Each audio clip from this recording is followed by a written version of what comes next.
श्री परमात्मने नमः। श्रीमद्भगवत गीता अथ सप्तदशो अध्यायः। अध्याय 16 के अंत में योगेश्वर श्री कृष्ण ने स्पष्ट कहा कि काम, क्रोध और लोभ के त्यागने पर ही कर्म आरंभ होता है, जिसे मैंने बार बार कहा है। जिस नियत कर्म को बिना किए न सुख, न सिद्धि और न परम गति ही मिलती है। इसलिए अब तुम्हारे लिए कर्तव्य और अकर्तव्य की व्यवस्था में कि क्या करूं क्या न करूं, इसके संबंध में शास्त्र ही प्रमाण है, कोई अन्य शास्त्र नहीं, बल्कि इति गुह्यतमं शास्त्रमिदम्। गीता स्वयं शास्त्र है। अन्य शास्त्र भी हैं, किंतु यहां इसी गीता शास्त्र पर दृष्टि रखें, दूसरा न ढूंढने लगे। दूसरी जगह ढूंढेंगे तो ये क्रमबद्धता नहीं मिलेगी, अतः भटक जाएंगे। इस पर अर्जुन ने प्रश्न किया। अर्जुन उवाच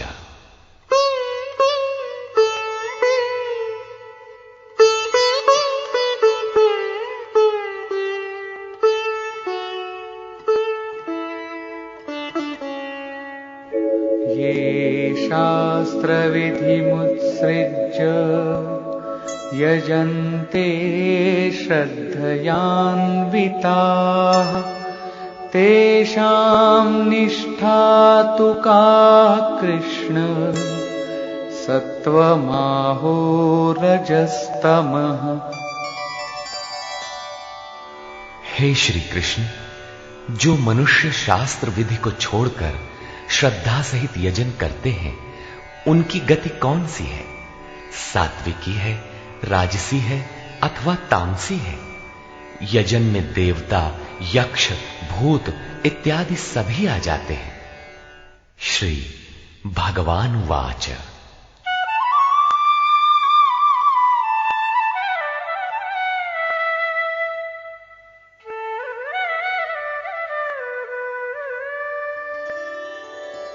त्रिविधा भवति श्रद्धा देहिनां सा स्वभावजा सात्विकी राजसी चैव तामसी चेति तां शृणु।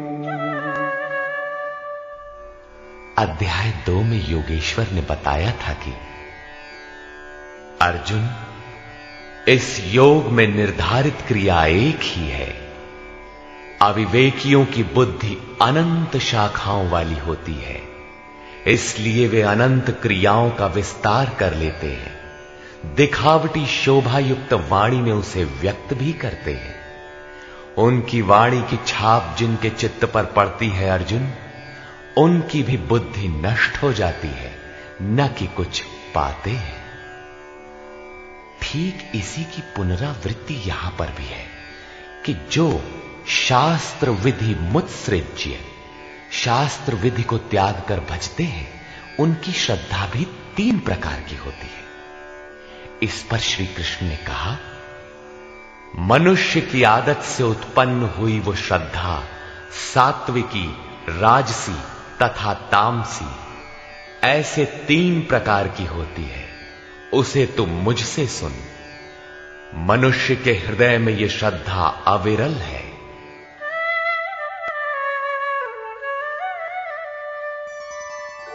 सत्त्वानुरूपा सर्वस्य श्रद्धा भवति भारत श्रद्धामयोऽयं पुरुषो यो यच्छ्रद्धः स एव सः। हे भारत, सभी मनुष्यों की श्रद्धा उनके चित्त की वृत्तियों के अनुरूप होती है। ये पुरुष श्रद्धामय है, इसलिए जो पुरुष जैसी श्रद्धा वाला है वो स्वयं भी वही है। प्रायः लोग पूछते हैं, मैं कौन हूं? कोई कहता है मैं तो आत्मा हूं, किंतु नहीं, यहां योगेश्वर श्री कृष्ण कहते हैं कि जैसी श्रद्धा, जैसी वृत्ति, वैसा पुरुष। गीता योग दर्शन है। महर्षि पतंजलि भी योगी थे, उनका योग दर्शन है। योग है क्या? उन्होंने बताया, योगश्चित्त वृत्ति निरोधा, चित्त की वृत्तियों का सर्वथा रुक जाना योग है। किसी ने परिश्रम करके रोक ही लिया तो लाभ क्या है? तदा दृष्टुः स्वरूपे वस्थानम, उस समय ये दृष्टा जीवात्मा अपने ही शाश्वत स्वरूप में स्थित हो जाता है। क्या स्थित होने से पूर्व ये मलिन था? पतंजलि कहते हैं, वृत्ति सारूप्य मित्रत्र, दूसरे समय में जैसा वृत्ति का रूप है वैसा ही वो दृष्टा है। यहां योगेश्वर श्री कृष्ण कहते हैं, ये पुरुष श्रद्धामय है, श्रद्धा से ओतप्रोत, कहीं न कहीं श्रद्धा अवश्य होगी, और जैसी श्रद्धा वाला है वो स्वयं भी वही है। जैसी वृत्ति वैसा पुरुष। अब तीनों श्रद्धाओं का विभाजन करते हैं।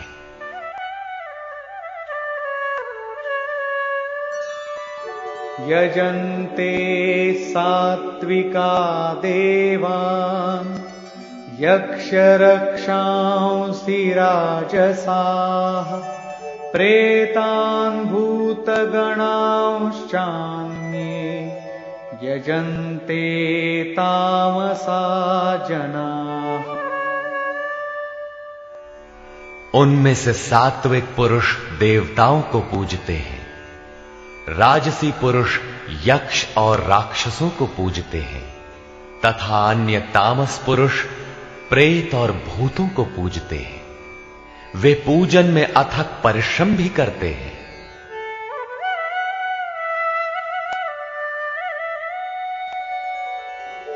अशास्त्र विहितं घोरं तप्यन्ते ये तपोजनाः दम्भाहंकार संयुक्ताः कामरागबलान्विताः।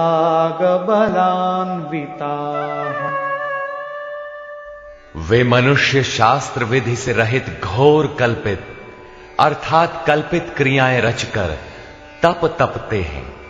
दंभ और अहंकार से युक्त, कामना और आसक्ति के बल से बंधे हुए, कर्षयन्तः शरीरस्थं भूतग्राममचेतसः मां चैवान्तः शरीरस्थं तान् विद्यासुरनिश्चयान्। वे शरीर रूप में स्थित भूत समुदाय को और अंतःकरण में स्थित मुझ अंतर्यामी को भी कृश करने वाले हैं, अर्थात दुर्बल करने वाले हैं। आत्मा प्रकृति के दरारों में पड़कर विकारों से दुर्बल और यज्ञ साधनों से सबल होती है।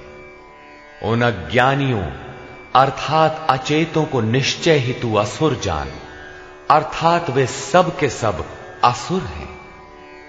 प्रश्न पूरा हुआ। शास्त्र विधि को त्याग कर भजने वाले सात्विक पुरुष देवताओं को, राजसी पुरुष यक्ष राक्षसों को और तामसी पुरुष भूत प्रेतों को पूजते हैं।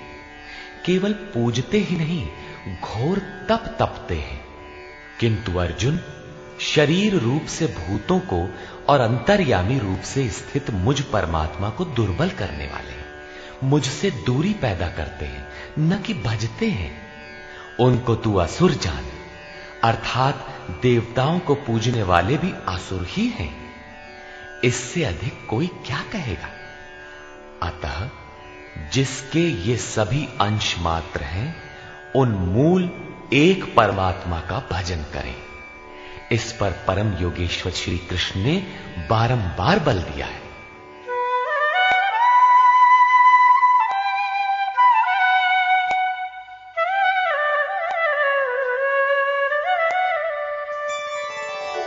आहारस्त्वपि सर्वस्य त्रिविधो भवति प्रियः यज्ञस्तपस्तथा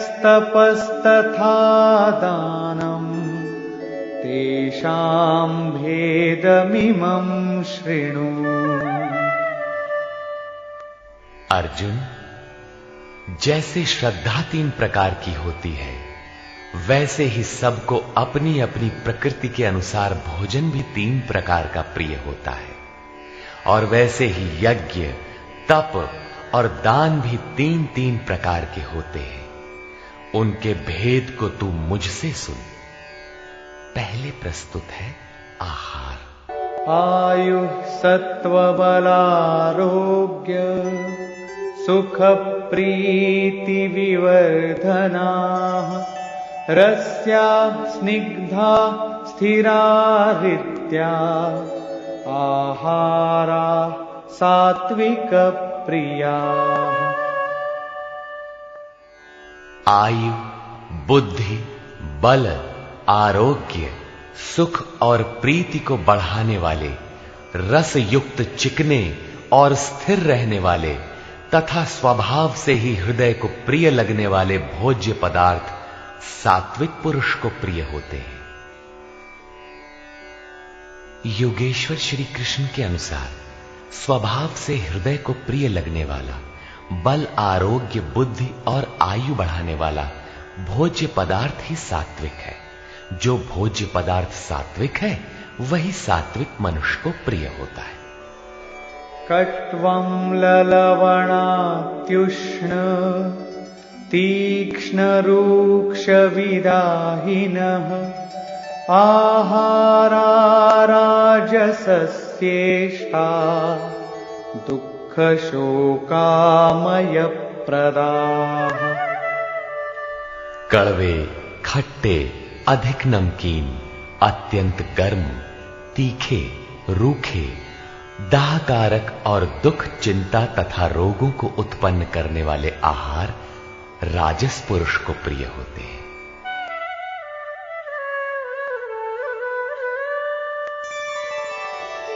यातयामं गतरसं पूतिपर्युषितं च यत् उच्छिष्टमपि चामेध्यं भोजनं तामसप्रियम्।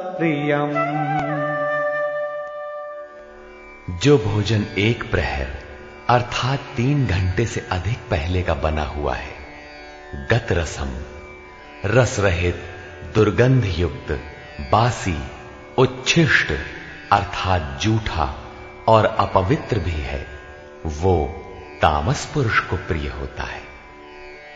प्रश्न पूरा हुआ। अब प्रस्तुत है यज्ञ।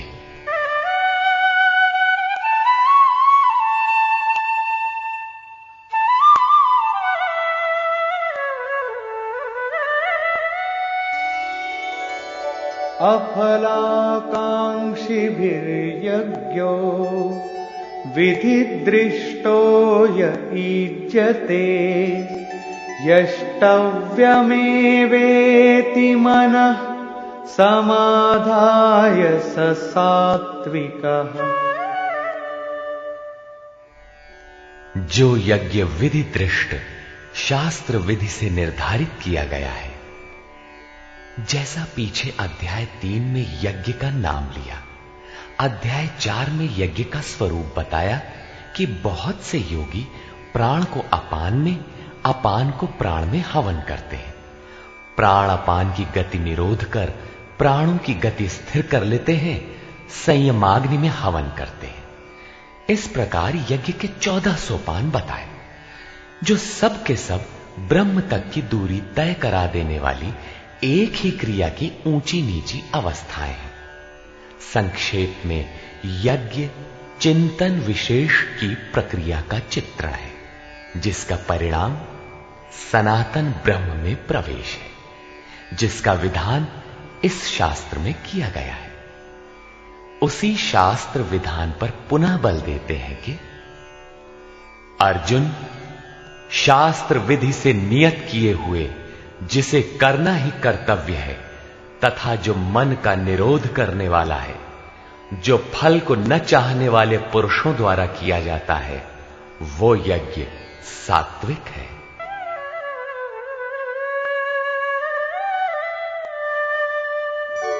अभिसन्धाय तु फलम् दम्भार्थमपि चैव यत् ईज्जते भरतश्रेष्ठ तं यज्ञं विद्धि राजसम्। हे अर्जुन, जो यज्ञ केवल दंभाचरण के लिए ही हो या फल को उद्देश्य बनाकर किया जाता हो, उसे राजस यज्ञ जान। ये कर्ता यज्ञ की विधि जानता है, किंतु दंभाचरण या फल को उद्देश्य बनाकर करता है कि अमुक वस्तु मिलेगी तथा लोग देखें कि यज्ञ करता है, प्रशंसा करेंगे। ऐसा यज्ञ करता वस्तुतः राजसी है। अब तामस यज्ञ का स्वरूप बताते हैं।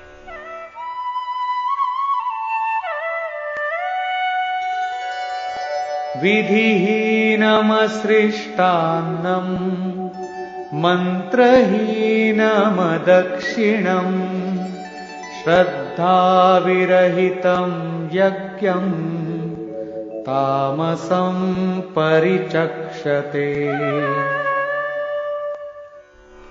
जो यज्ञ शास्त्र विधि से रहित है, जो अन्न अर्थात परमात्मा की सृष्टि कर सकने में असमर्थ है, मन को अंतराल में निरुद्ध करने की क्षमता से रहित है, दक्षिणा अर्थात सर्वस्व के समर्पण से रहित है तथा जो श्रद्धा रहित है, ऐसा यज्ञ तामस यज्ञ कहा जाता है। ऐसा पुरुष वास्तविक यज्ञ को जानता ही नहीं। अब प्रस्तुत है तप। देवद्विज गुरु प्राज्ञ पूजनं शौचमार्जवम् ब्रह्मचर्यमहिंसा च शारीरं तप उच्यते। परम देव परमात्मा द्वैत पर जय प्राप्त करने वाले द्विज, सद्गुरु और ज्ञानी जनों का पूजन, पवित्रता, सरलता, ब्रह्मचर्य तथा अहिंसा शरीर संबंधी तप कहा जाता है। शरीर सदैव वासनाओं की ओर बहकता है, इसे अंतःकरण की उपर्युक्त वृत्तियों के अनुरूप तपाना शारीरिक तप है।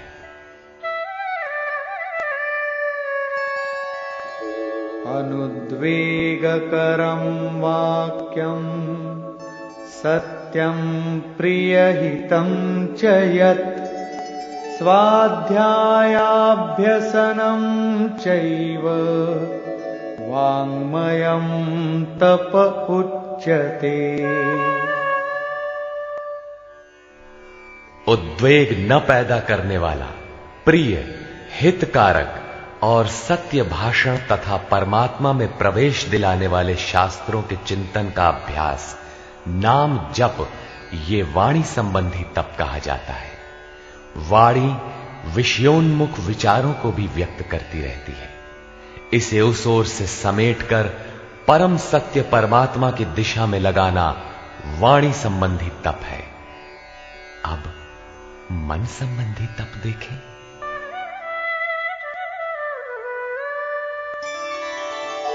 मनः प्रसाद सौम्यत्वं मौनमात्मविनिग्रहः भावसंशुद्धिरित्येतत् तपो मानसमुच्यते। मन की प्रसन्नता, सौम्य भाव, मौन अर्थात इष्ट के अतिरिक्त अन्य विषयों का स्मरण भी न हो, मन का निरोध, अंतःकरण की सर्वथा पवित्रता, ये मन संबंधी तप कहा जाता है। उपर्युक्त तीनों अर्थात शरीर, वाणी और मन का तप मिलाकर एक सात्विक तप है।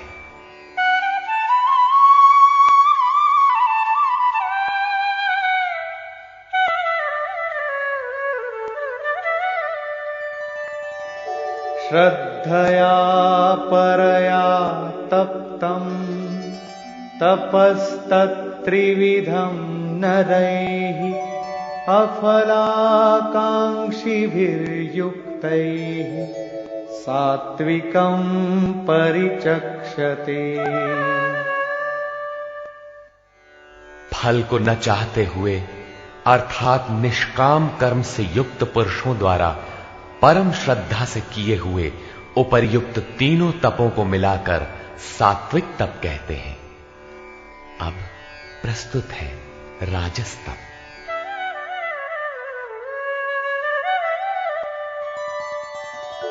सत्कारमान पूजार्थं तपोदम्भेन चैव यत् क्रियते तदिह प्रोक्तम् राजसं चलमध्रुवम्। जो तप सत्कार, मान और पूजा के लिए अथवा केवल पाखंड से ही किया जाता है, वो अनिश्चित एवं चंचल फल वाला तप राजस कहा गया है।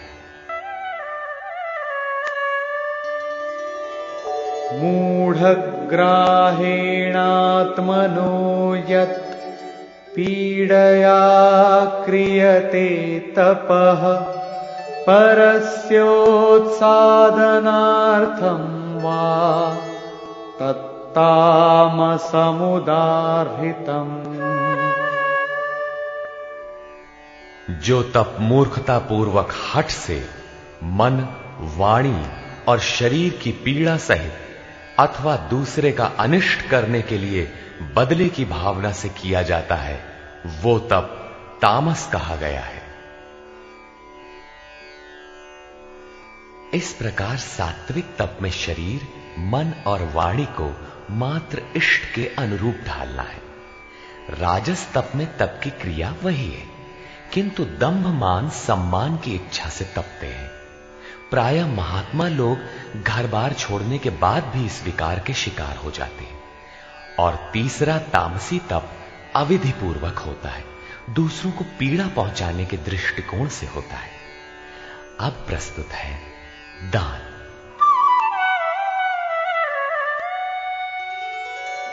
दातव्यमिति यद्दानम् दीयतेऽनुपकारिणे देशे काले च पात्रे च तद्दानं सात्विकं स्मृतम्। दान देना ही कर्तव्य है।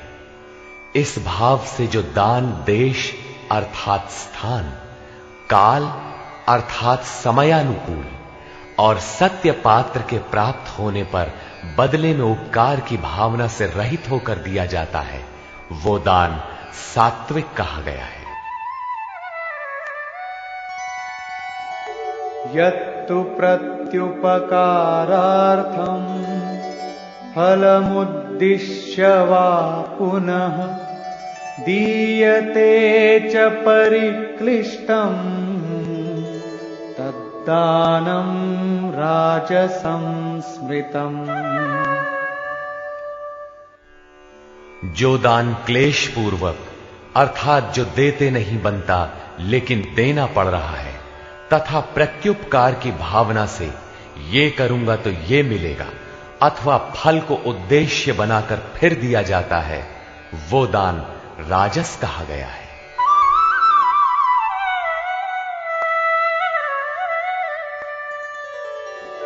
अदेश काले यद्दानम् अपात्रेभ्यश्च दीयते असत्कृतमवज्ञातम् तत्तामसमुदाहृतम्। जो दान बिना सत्कार किए अथवा तिरस्कार पूर्वक झिड़क कर अयोग्य देश काल में अनाधिकारियों को दिया जाता है, वो दान तामस कहा गया है। पूज्य महाराज जी कहा करते थे, हो कुपात्र को दान देने से दाता नष्ट हो जाता है। ठीक इसी प्रकार श्री कृष्ण का कहना है कि दान देना ही कर्तव्य है। देश, काल और पात्र के प्राप्त होने पर बदले में उपकार न चाहने की भावना से उदारता के साथ दिया जाने वाला दान सात्विक है। कठिनाई से निकलने वाला, बदले में फल की भावना से दिया जाने वाला दान राजस है, और बिना सत्कार के झिड़कियों के साथ प्रतिकूल देश काल में कुपात्र को दिया जाने वाला दान तामस है, लेकिन है दान ही। किंतु जो देह, गेह इत्यादि सबके ममत्व को त्याग कर एकमात्र इष्ट पर ही निर्भर है, उसके लिए दान का विधान इससे और उन्नत है, और वो है सर्वस्व का समर्पण, संपूर्ण वासनाओं से हटकर मन का समर्पण। जैसा कि श्री कृष्ण ने कहा है,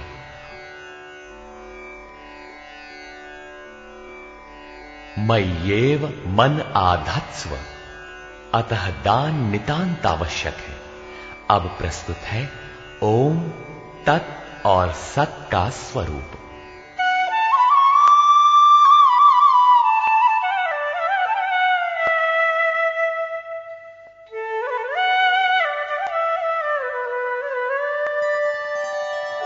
ॐ तत्सदिति निर्देशो ब्रह्मणः त्रिविधः स्मृतः ब्राह्मणास्तेन वेदाश्च यज्ञाश्च विहिताः पुरा।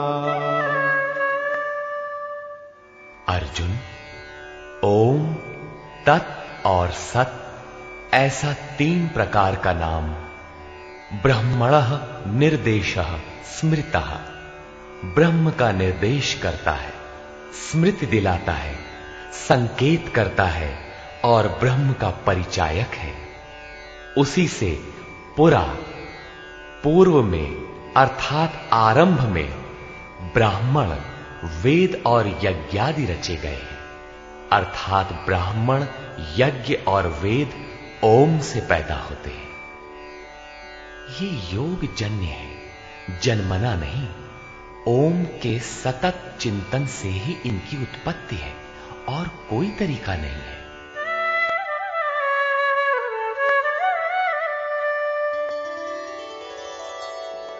तस्मादोमित्युदाहृत्य यज्ञदान तपः क्रियाः प्रवर्तन्ते विधानोक्ता सततं ब्रह्मवादिनाम्। इसलिए ब्रह्म का कथन करने वाले पुरुषों की शास्त्र विधि से नियत की हुई यज्ञ, दान और तप क्रियाएं निरंतर ओम इस नाम को उच्चारण करके ही की जाती है, जिसमें उस ब्रह्म का स्मरण हो जाए। अब तत् शब्द का प्रयोग बताते हैं।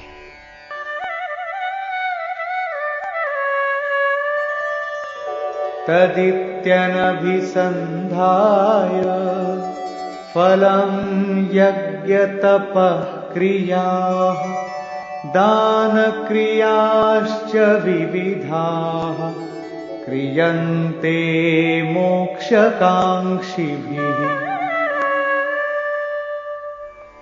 तत् अर्थात वो, अर्थात परमात्मा ही सर्वत्र है। इस भाव से फल को न चाहकर शास्त्र द्वारा निर्दिष्ट नाना प्रकार की यज्ञ, तप और दान की क्रियाएं परम कल्याण की इच्छा करने वाले पुरुषों द्वारा की जाती है। तत् शब्द परमात्मा के प्रति समर्पण सूचक है, अर्थात जब तो ओम का कीजिए, यज्ञ, दान और तप की क्रियाएं उस पर निर्भर होकर करें। अब सत के प्रयोग का स्थल बताते हैं।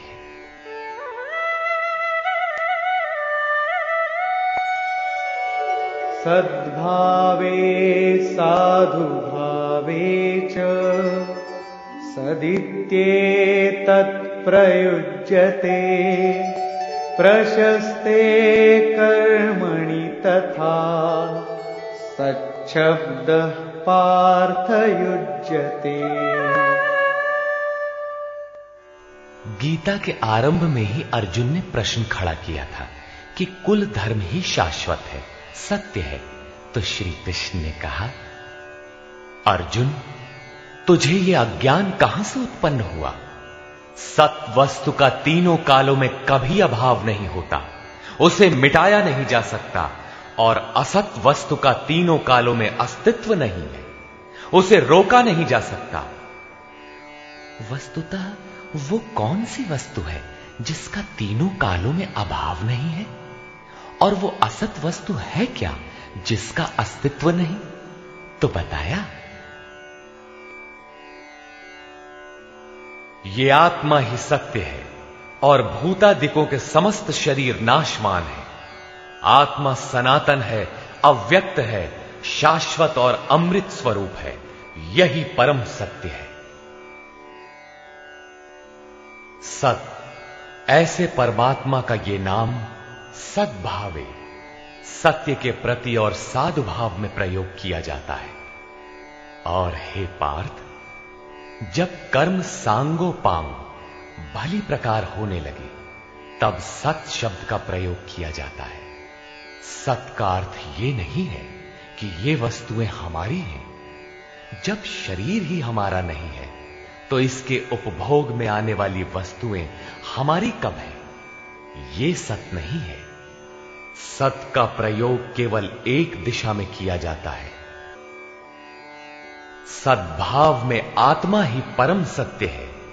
इस सत्य के प्रति भाव हो, उसे साधने के लिए साधु भाव हो, और उसकी प्राप्ति कराने वाला कर्म प्रशस्त ढंग से होने लगे, वहीं सत शब्द का प्रयोग किया जाता है। इसी पर योगेश्वर अग्रेतर कहते हैं,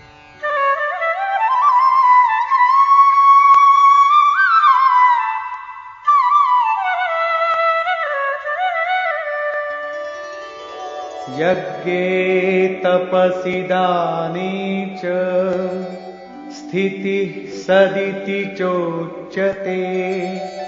कर्म चैव तदर्थीयम् सदित्येवाभिधीयते।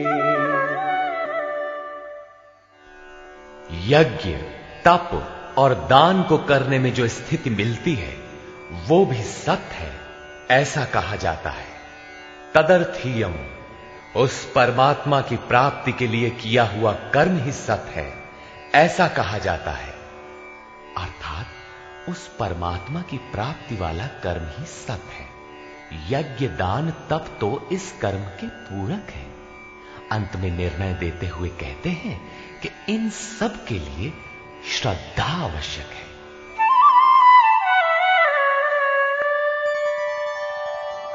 अश्रद्धया हुतं दत्तं तपस्तप्तं कृतं च यत् असदित्युच्यते पार्थ न च तत्प्रेत्य नो इह। हे पार्थ, बिना श्रद्धा के किया हुआ हवन, दिया हुआ दान, तपा हुआ तप और जो कुछ भी किया हुआ कर्म है, वो सब असत है, ऐसा कहा जाता है। वो ना तो इस लोक में और न परलोक में ही लाभदायक है। अतः समर्पण के साथ श्रद्धा नितांत आवश्यक है। निष्कर्ष, परम देव परमात्मा में प्रवेश दिलाने वाली सारी योग्यताएं जिनमें हैं, उन प्राज्ञ सद्गुरु की अर्चना, सेवा और अंतःकरण से अहिंसा, ब्रह्मचर्य और पवित्रता के अनुरूप शरीर को तपाना शरीर का तप है। सत्य, प्रिय और हितकर बोलना वाणी का तप है, और मन को कर्म में प्रवृत्त रखना, इष्ट के अतिरिक्त विषयों के चिंतन में मन को मौन रखना मन संबंधी तप है।